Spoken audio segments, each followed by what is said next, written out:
Okay, Rue. I made a more updated guide now that I had a little more free time on how a 100 would work over a 500. Now, don't get me wrong, I did a little shit different than what I would do with you. One, I did my 500 pad order, which is safer than a normal 100, but it's slower. So once you get good with 100s, I'm gonna give you the faster pad order. Unless you want that initially, then we'll go over that. But this is a 100% kill. I'll go over everything I did in the previous video if you've already seen it. If not, and plus some more that I didn't. I believe in this video I also highlighted every single pad's ability in Hex. And we'll go over that. So normally, like I said in the last video, kill the left witch first, the very first left witch, and then kill him in a counterclockwise order. So you go back to the other side and then kill him in a line. Because you want to start on pad 2. So I think on pad 2, the very first one, I take my time to highlight the hexes while bringing that gray bar down. Keep in mind this gray bar is not his actual HP. It's kind of a secondary HP bar. So if you don't bring it down before charging the pad, you have to bring that down before you can damage him. So I don't summon my conjures until I'm killing the very last witch. Normally that witch would already be dead, but I failed to kill it. Anyways, kill starts. Eat a piece of food to grab the drop I got off my charms. The 6 hexes pop up below Zammy's HP bar in between the Edict's active and the Enrage up here. And I go to highlight them. So the first one, which is the one over here, the one that we're not on, we'll do this one last, is called Twin Shot. Zamorak's attacks deal a second hit at 10% total of the original hit. So when he hits you, the first one, let's just call it a 1,000. He hit you for 1,000. That one hit will also hit you again for 100, a secondary hit. But if you look at the green text, you get a buff. All basic abilities generate 2% more adrenaline per stack. Now when it says per stack, every pad will gain a stack when you charge another pad. So we'll charge pad 2 right here. So it'll be 1 stack, so that'll be 2%. When we charge this pad, this will go up to 4% because we'll have 2 stacks and so on and so forth. When you get into the last phase, it will invert. So this will be our pad with the least amount of stacks, and our last pad that we charge during this fight will be the one with the most amount of stacks. So I'm going to continue to keep going. Second pad, the one that we're charging, is called Smite. This is the one you got to be careful of. So if Zamorak's targets are hit below 5% of their constitution level per stack, they'll be executed. So, and then our ability that we gain over him is our ability cooldowns are reduced by 8% of their original cooldown per stack. So our abilities come back faster. I'm going to keep going. You'll notice with this haste one, or the smite one we just went over, that your HP bar will start graying out, and the gray area will get bigger and bigger. You just don't want your HP to get in within that gray bar. You want to stay above it. If for some reason you get into that gray bar, you die. Or you sign if you have a sign of life, but you will be what's called executed. That'll show up above your name, the word executed, if you were to fall within that gray area. Now the next one, oh, we went past it. So let's keep going. It's called Hex Coven, I believe. Yeah, Zamorak calls for some of his Covenant to support him. While standing near a Hex rune, you deal and take 5% more damage as our buff. So what they mean by his Coven is when you charge this pad, he will summon a Protector Witch over here, which will reduce the damage of our abilities to him. And then on the other side of the arena, which he will not aggro us initially, will be a Healing Witch.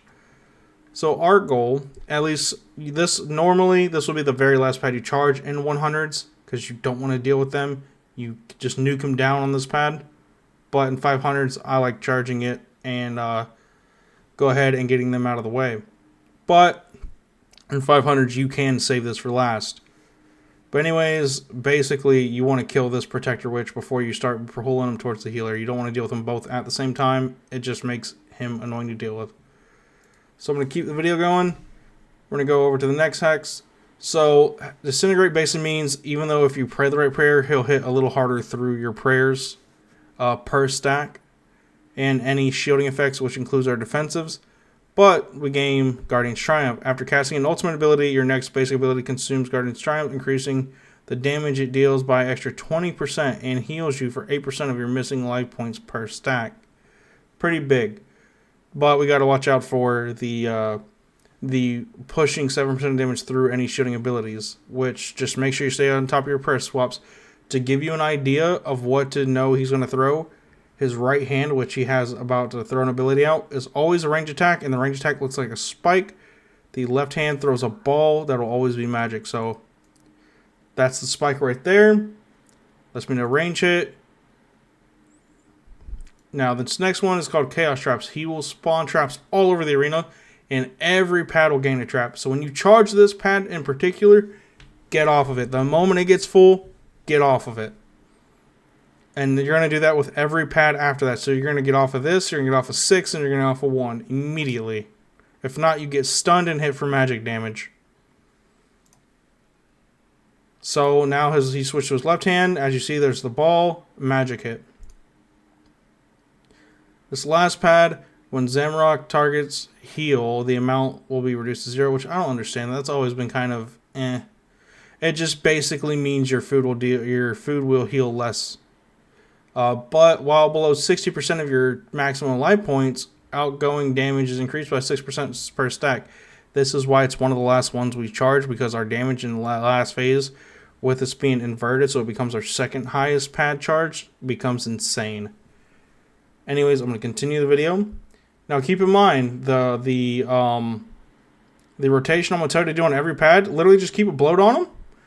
Skulls, volley finger. Just skulls, volley finger. You don't really need the bloat, but the bloat helps. But you'll notice, I purposely in this video did not try to mechanic skip because I want to show you every mechanic. Right? I want to show you how to deal with them. So this first mechanic, what he's going to do is he's going to do a melee slam and then shoot a line of black smoke towards you. When that black smoke spawns, collect it all.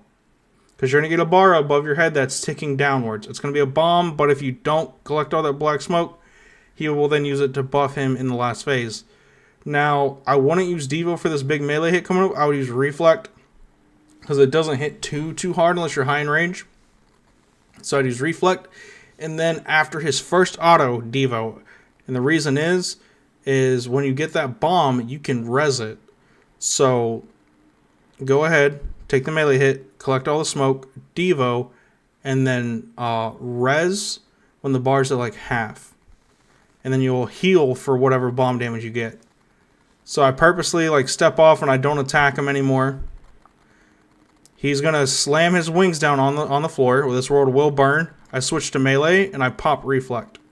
Reflect will do damage back to him. He is not immune to Reflect, but he is immune to poison, so the Putrid Zombie doesn't do shit. So I take the melee hit. This is the smoke. We want to collect all of it.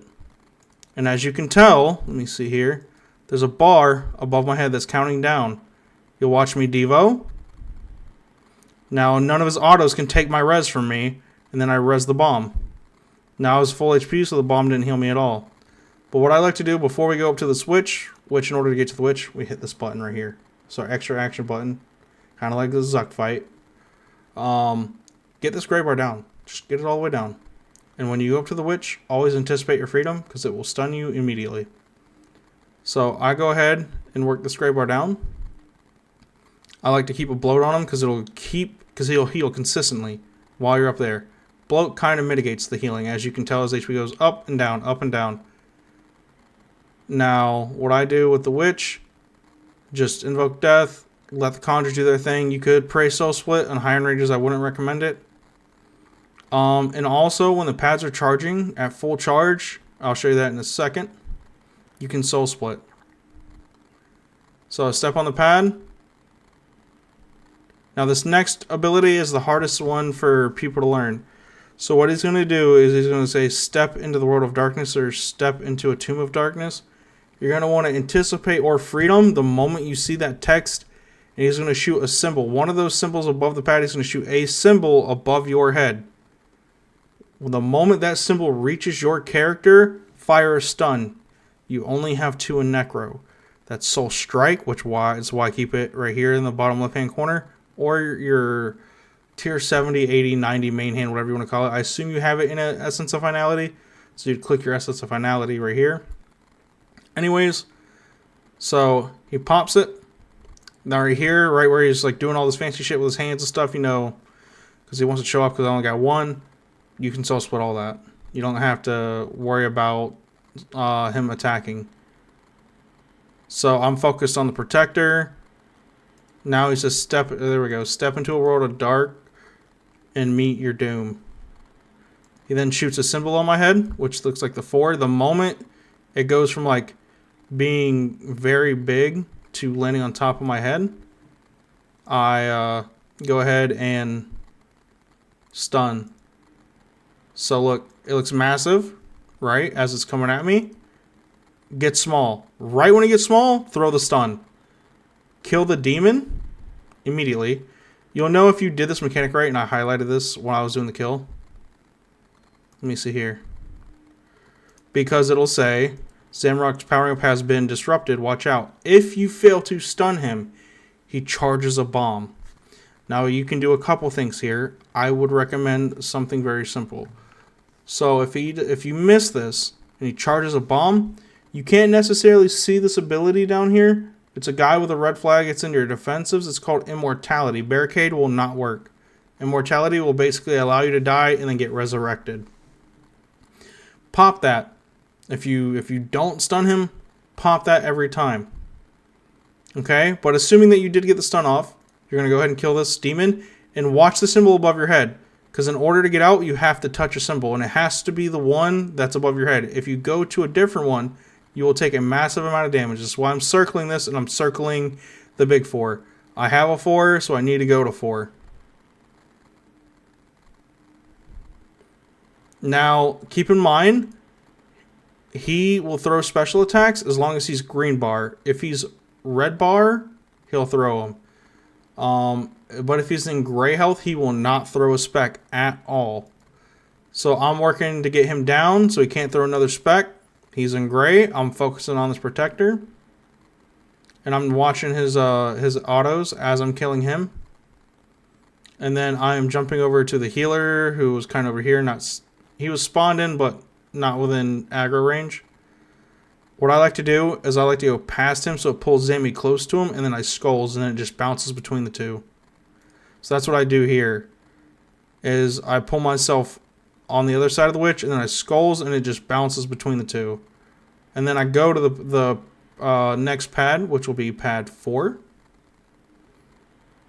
And I'm also going to worry about that gray bar, get it down. I may bloat before I go up.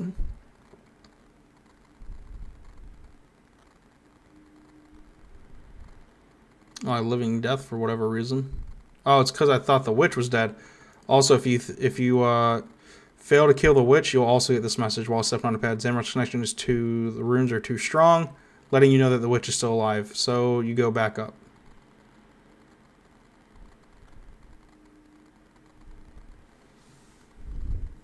I'm going to skip this part because it's the same as the last witch kill.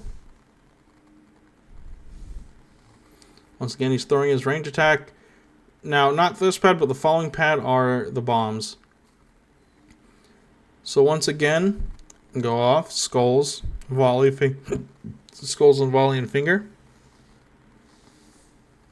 But I purposely did not allow that because I want to show you mechanics. Now this one, he puts you in this little ring. Do not leave the ring. He turns off your prayers for a second. It's only for a second. You can turn them right back on. I would pray magic and throw defensive up. Devo, optionally probably the best, but reflect will work just fine. But anyways, it's all that is. You wait for it to be over, wait for the ring to disappear. Once the ring disappears, the mechanic's over. Gray bar, he won't throw another one. Also, that I have not specified, that I should have, I'm throwing these red lightning bolts on him. This is kind of like stored damage. I'm putting this for the last phase. Now what it is called Storm Shards. It's in a codex, like maybe 30, 40 mil. I want to, ideally you want it at 7. I try to throw them either before I go to the witch, after I like knock his HP down, before I go to the witch, or after I get done killing the witch. Before I step on the pad, I will throw one on him. Like I said, ideally you want 7, because that's around the max damage you can do, but If you want more, then that's fine. Now, like I said, I'm keeping track. I throw another shard. It'll go to 6. Now this is the pad that spawns the traps on all other pads and across the arena. I would still recommend anticipating at about like a quarter charge and then doing your typical rotation. I think I accidentally stepping on the pad, realizing I don't have skulls, and I step off. Or do I decide to full charge? Yeah. This next mechanic is similar to that one where he sends you up, but he does not send you up. What happens is he curls into like a little ball. He puts his wings over his face. I'll show you. It's called Decimation. He will say, "I'll tear you asunder." You have to stun him and then deal X amount of damage. If for some reason you're at a high-end range or he's built this bomb up too much, you want to immort again. So do not, if this is his bomb, the more this sticks down, the stronger the bomb gets. So you want to like melt him down immediately. So I stun him.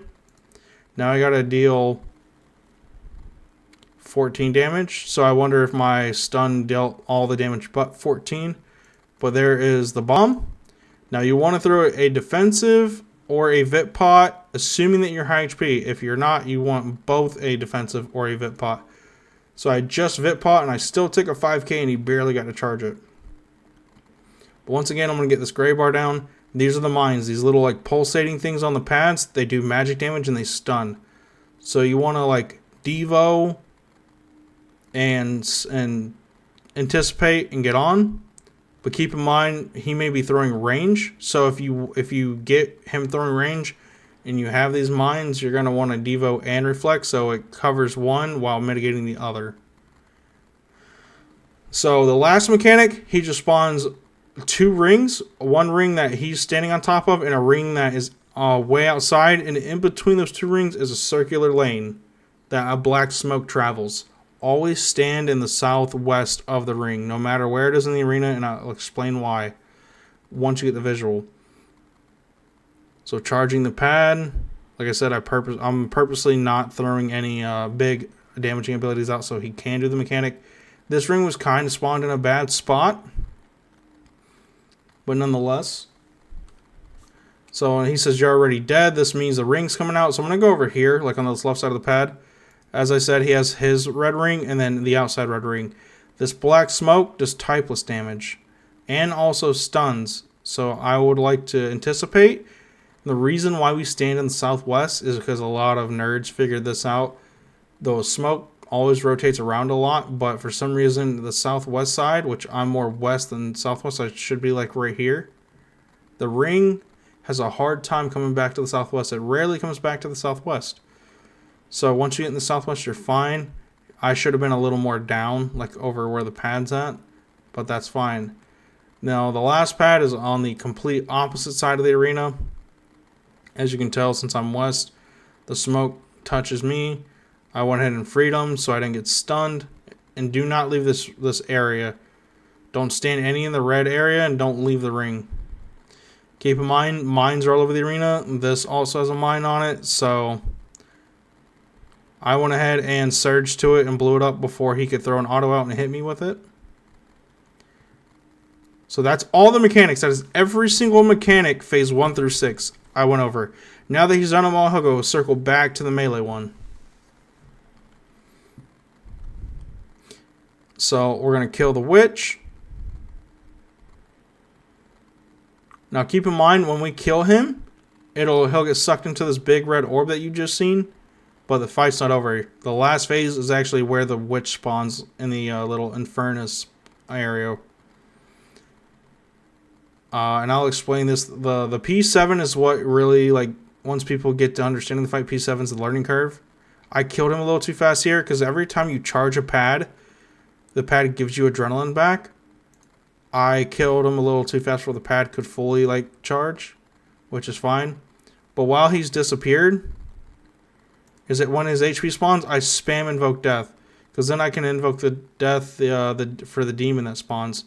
So when the demon spawns, I'll bloat him, summon my conjures, and then throw like a stack ability. Touch of Death, Soul Sap, don't matter.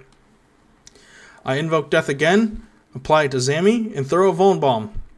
Now this is going to be the crucial part of P7.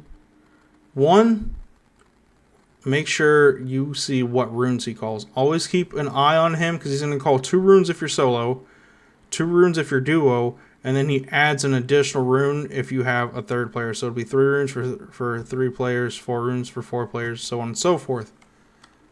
You have to kill them in this order, and you can't kill the same rune twice unless it's called twice. So if he calls star, and then let's say 4, you have to kill star, and when star dies, it only has like 12,000 HP, you move on to 4. But if you kill star and then star again, what's going to happen is you're going to take a really big hit.